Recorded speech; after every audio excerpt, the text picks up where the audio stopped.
நம்ம எல்லாத்துக்கும் ஒரு காரணம் வச்சிருக்கோம். என்ன சிஸ்டர் காலையில் எந்திரிச்சு இன்னைக்கு ஜெபம் இல்லையே அப்படின்னா, இந்த பிசாசு என்ன செய்ய மாட்டான், தூக்கி யார் மேலே போட்டுறது? பிசாசு மேலே போட்டுறது. ஏன் நீங்கள் ஆலயத்துக்கே இப்போ சரியாக வர்றதில்லை?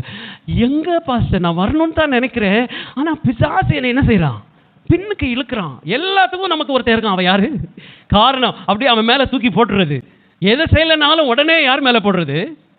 பிசாசு மேலே போடுறது. இப்போ அவன் யார் தெரியுமா? நம்ம கூட அவனை பார்த்து பயப்படல, இப்போ அவன் தான் நம்மளை பார்த்து என்ன செய்கிறான், ரொம்ப பயப்படுறான். ஏன்னா ஆண்டோட போய் அவன் சொல்லுவான், ஏங்க அவங்க ஆளுங்க எதுக்கு எடுத்தாலும் என்னை தான் சொல்கிறாங்க.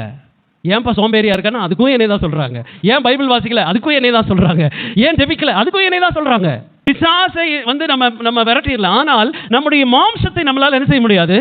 அது இயேசு நாமத்தில் போ அப்படின்னு சொன்னால் மாம்சம் என்ன செய்யாது, போகாது.